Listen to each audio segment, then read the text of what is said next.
안녕하세요. 세상공부 트리거입니다. 유튜브나 인스타그램을 보다 보면 누를 수밖에 없는 광고들이 있습니다. 막상 들어가 보면 허탈할 경우도 있지만 기업의 입장에서 보면 성공한 겁니다. 한 줄의 카피, 한 통의 메일로 수천억 원을 버는 사람들이 있습니다. 한 줄의 문장 때문에 매출이 폭발적으로 증가할 수도 있습니다. 좋은 문장에는 사람의 마음을 움직이는 힘이 있습니다. 아주 평범한 우리도 그런 문장을 만들어낼 수 있을까요? 가나가와 아키노리의 마케터의 문장이란 책을 보면 실마리가 풀릴 수 있습니다. 미국의 저명한 광고 카피라이터인 조셉 슈거맨은 첫 번째 문장의 목적은 두 번째 문장을 읽게 하는 것이고 두 번째 문장의 가장 큰 목적은 세 번째 문장을 읽게 하는 것이다라고 했습니다. 팔려면 일단 읽게 만든 것이 중요합니다. 그렇다면 어떻게 써야 첫 번째 문장을 읽게 만들 수 있을까요? 의외성을 만들어야 합니다. 예를 들면 살을 빼고 싶으면 읽지 마세요란 문장을 봤을 때 어떤 생각이 드시나요? 일단 호기심을 불러옵니다. 수많은 글들 중에 내 글에 집중하게 만들려면 이벤트를 만들어야 합니다. 그 중에서 가장 효과적인 것 중에 하나가 의외성입니다. 호기심을 불러일으키는 이벤트를 제안하는 겁니다. 그리고 구체성이 필요합니다. 8월 영업보고라는 제목보다 8월 영업보고 제목 옆에 괄호를 만들고 전월 대비 2배 매출 성장이란 문장이 붙어 있다면 어떨까요? 보고서에 더욱더 관심을 보일 겁니다. 내용에서도 추상적인 표현이 있다면 구체적인 예를 들어 보충해 주는 것이 필요합니다. 물론 너무 친절하게 설명하려고 예를 많이 제시하면 축축 늘어지는 느낌을 받게 됩니다. 길을 가다 삼천포로 빠지는 기분이 들게 되는 것과 비슷합니다. 세 번째는 줄이기 기술입니다. 긴 문장을 줄여보는 연습을 하다 보면 실력이 늡니다. 예를 들어 우리 학교에서는 어댑티브 러닝을 실천하고 있습니다란 문장과 우리 학교에서는 학생 개개인에게 최적화된 맞춤형 교육을 실천하고 있습니다란 두 문장을 우리 학교에서는 학생 개개인에게 최적화된 맞춤형 교육을 실천하고 있습니다로 줄일 수 있습니다. 정보가 많으면 반찬이 많은 식사를 한 것처럼 포만감은 있겠지만 기억에 남는 건 없습니다. 언론인들에게 하나의 기사에 하나의 메시지 원칙이 있듯이 미련이 남더라도 의식적으로 메시지를 줄여보는 것이 좋습니다. 네 번째는 쉽게 쓰기입니다. 읽어도 잘 이해가 되지 않는 글들이 있습니다. 누가 읽을지를 생각하고 이해하기 쉬운 단어와 문장을 골라서 써야 합니다. 외래어 등이 포함된 경우 쉬운 우리말로 바꿀 수 있는지도 점검해야 합니다. 문장의 말미에 요약해서 결론을 다시 강조하는 것도 좋습니다. yes, but 이란 문장 구조도 좋습니다. 자신의 주장에 반대 의견이 있을 수 있습니다. 자기 주장만 옳다고 하면 반대 의견을 가진 사람들을 적으로 만들게 됩니다.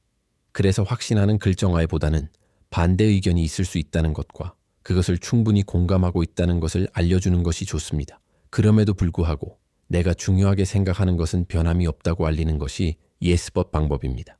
여섯 번째는 여백의 중요성입니다. 빽빽하게 글을 쓰면 피로감이 생기죠. 적당히 마침표를 사용하고 줄을 바꾸면서 여백을 남기는 것이 글을 읽는 사람에게 편안한 느낌을 갖게 합니다.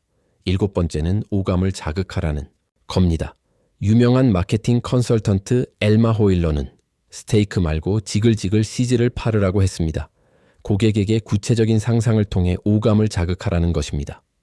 어떤 광경인지, 어떤 소리가 나는지, 질감은 어떤지를 상상하며 문장을 써보세요. 보글보글, 왁자지껄, 푹신푹신 등 의태어를 사용하면 문장에 생동감이 입혀집니다. 여덟 번째는 예스 세트입니다. 예스라고 대답할 것 같은 질문을 여러 번 하고 나서 최종적으로 질문을 던졌을 때 노라고 대답하지 못하도록 상황을 만드는 기술입니다. 이 사회에 도움이 된다는 건 좋은 일이지. 앞으로도 사람들이 서로 돕고 사는 세상이 되면 좋겠어. 어차피 쉬는 날도 스마트폰 붙잡고 있잖아. 자원봉사 갈래? 이렇게 예스 세트는 설득하려는 상대의 변명을 먼저 차단하고 밑밥을 깔아두려는 목적으로 자주 사용됩니다. 처음부터 완벽한 글, 문장이 탄생되지 않습니다. 읽고 또 읽어가면서 다듬는 과정에서 완성도는 높아집니다. 완성도를 높이는 과정에서 생각해야 할 것이 있습니다. 밑줄을 쳐가며 내가 읽는 사람의 관점이 되어보세요. 그리고 읽는 장소, 환경을 바꿔보면 안 보이던 것이 보이는 경우가 많습니다. 첫째, 한 문장에 길이는 40자 이내로, 둘째, 무엇이지만이란 문체를 차지하고 문장을 끊자. 셋째, 좋은 문장은 상대방이 읽고 싶어 하는 문장. 지금까지 문장을 어떻게 써야 하는지 기술했다면 이젠 제목을 정해야 합니다. 확 눈길을 사로잡는 제목은 어떻게 만들 수 있을까요?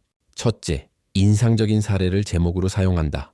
2005년 일본의 베스트셀러였던 야마다 시냐의 대나무 장대 장수는 왜 망하지 않을까처럼 인상적인 사례를 그대로 제목으로 쓰는 유형입니다. 내용을 요약한다는 기본 원칙을 무시한 변칙 기술이죠. 다만 어떤 내용인지 모르는 리스크도 있습니다. 둘째, 유행어를 사용한다. 유행은 짧다는 단점은 있다. 셋째, 쉽고 간단하다는 점을 어필한다. 고객은 최소한의 에너지를 쓰고 싶어 합니다. 3분 카레, 30일 완성 등이 바로 같은 이치입니다. 넷째, 의문형으로 만든다. 제목에서 독자들에게 질문하는 겁니다. 서울대 합격생들은 어떻게 공부할까? 이런 것이죠. 다섯 번째, 비교형으로 만든다. 부자 아빠, 가난한 아빠란 책이 이런 유형에 속합니다. 양쪽의 차이는 뭘까 하는 궁금증이 유발됩니다. 여섯 번째, 의외성입니다. 아들러의 미움받을 용기란 책이 대표적 사례입니다. 미움받는데 왜 용기가 필요할까요? 마지막으로 대화체로 쓴다. 마이클 샌델의 정의란 무엇인가? 데일 도튼의 자네 일은 재밌나? 가 대표적 사례입니다. 사람의 마음을 움직이려면 현재 할 수 없는 것이 있는데 간절히 원하는 것을 해결해 주는 것이어야 합니다. 왜와 무엇을 설명하는데 대부분을 할애하라고 했습니다. 결론적으로 마케팅은 독재에 대한 이해를 바탕으로 그들이 원하는 관심사를 임팩트 있고 간결하게 공격해야 합니다. 이런 기술은 재능보다는 꾸준한 관심과 연습을 통해 습득할 수 있습니다. 가장 쉬운 방법으로 블로그 등을 운영하면서 피드백을 받아보는 것을 추천합니다. 끝까지 들어주셔서 감사합니다.